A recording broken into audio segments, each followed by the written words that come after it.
Jokowi boleh pura-pura kalem, tapi yang jelas makin lama aibnya terus terbongkar. Cepat atau lambat rakyat akan sadar sudah tertipu topeng palsu Jokowi selama ini.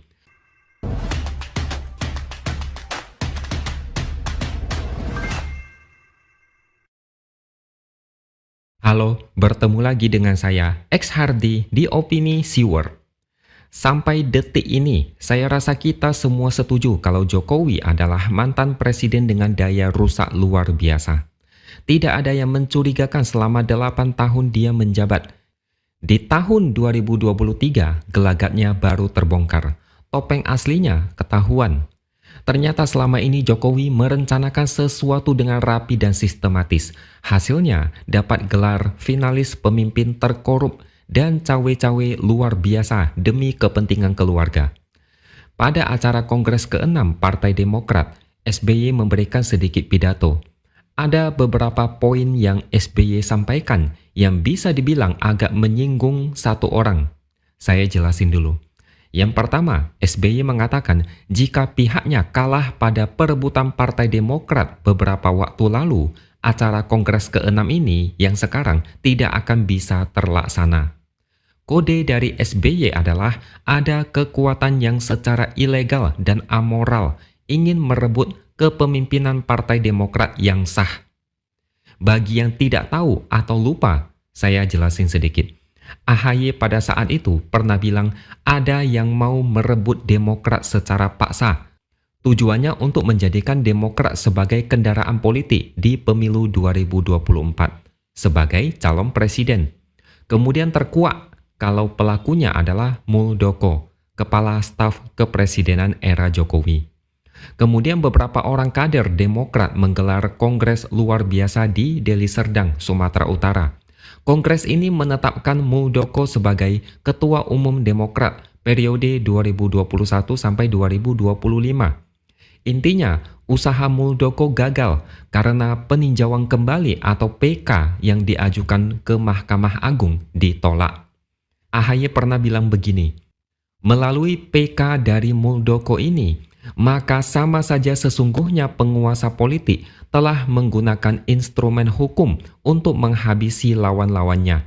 Ini tidak sehat, ini berbahaya, dan ini akan mengusik rasa ketidakadilan kita semuanya. Kira-kira penguasa mana yang dimaksud?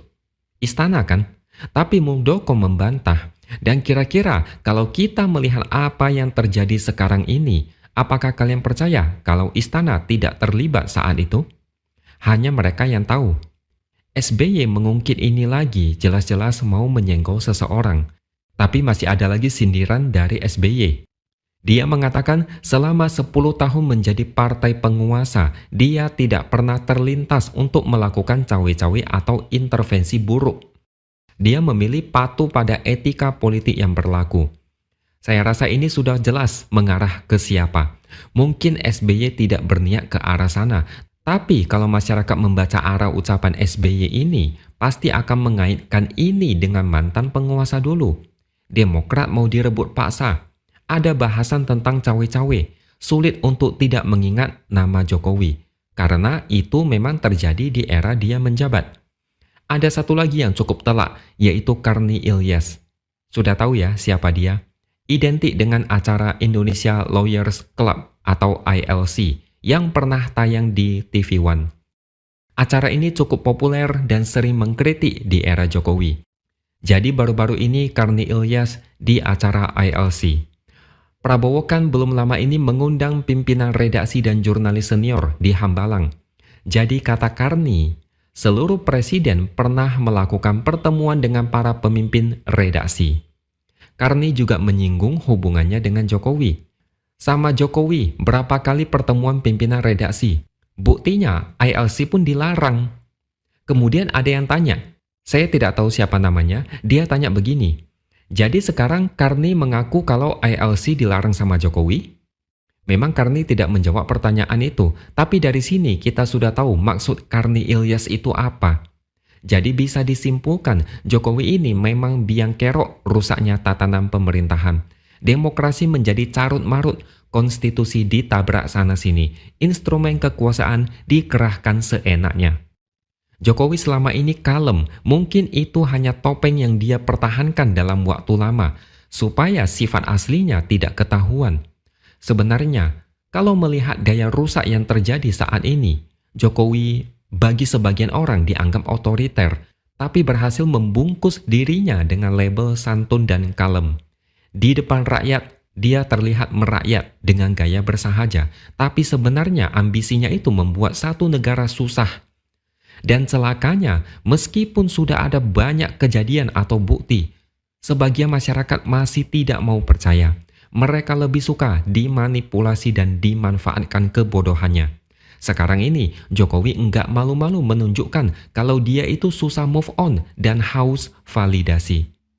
Meskipun banyak gimmick, tapi rakyat masih terbuai dengan pencitraan yang dia buat. Begitulah kalau kebusukan ditutupi, cepat atau lambat pasti akan terbongkar. Selain itu, orang-orang pasti akan keceplosan atau sengaja menyenggol. Mungkin kalian bingung kenapa Jokowi masih dipuja-puja rakyat dan pendukungnya. Pertanyaan seperti ini harus dilihat jauh ke dalam. Misalnya, ada banyak warga yang berkunjung ke rumah Jokowi.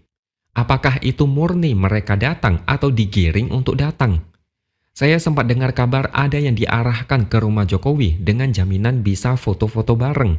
Ada juga rombongan bus yang dikerahkan ke sana. Terus, gimana dengan tokoh-tokoh politik yang banyak ke rumah Jokowi? Mereka datang karena kangen atau karena ada sesuatu. Kayak Ridwan Kamil pernah ke sana, apalagi Budi Ari juga pernah ke sana karena kabarnya lagi kepepet. Dan kalian harus ingat, tiap kali ada yang ke rumah Jokowi selalu diliput. Ada isu apapun Jokowi tetap ditanya awak media. Ini indikasi Jokowi tidak mau punah, mau terus eksis dan haus perhatian. Begitu juga dengan beberapa kepala daerah yang datang ke rumah Jokowi di Solo setelah ikut retret kepala daerah di Magelang. Katanya sih silaturahmi biasa dan mau dapat pesan gimana agar bisa bekerja dengan lebih baik. Tentu kita juga harus bertanya, apakah mereka datang atau disuruh datang? Karena saya melihat kebanyakan yang ke sana adalah kepala daerah yang didukung Jokowi. Jadi kalau disimpulkan, Jokowi itu tidak senang kalau nama baiknya rusak. Dia sebenarnya tidak suka diusik, apalagi dikritik habis-habisan. Tidak heran ILC diusahakan bubar. Marah ketika OCCRP menobatkan dia sebagai finalis pemimpin terkorup. Kalau ada yang mau kabur, mungkin akan disandera dengan kasus. Di sisi lain, dia suka perhatian, haus pengakuan dan pujian. Makanya dia usahakan rumahnya selalu rame setiap hari. Dan itu digoreng terus oleh buzzer pendukungnya. Media selalu meliput kegiatan di rumahnya. Apakah ini kebetulan atau settingan yang terencana? Ini adalah bagian dari strategi supaya tetap eksis akibat post-power syndrome yang terlalu akut. Jokowi boleh pura-pura kalem, tapi yang jelas makin lama aibnya terus terbongkar. Cepat atau lambat rakyat akan sadar sudah tertipu topeng palsu Jokowi selama ini. Oke, sampai di sini dulu opini dari saya. Subscribe channel ini supaya makin berkembang dan jangan lupa tuliskan komentar Anda. Terima kasih sudah menonton dan sampai jumpa lagi di lain kesempatan.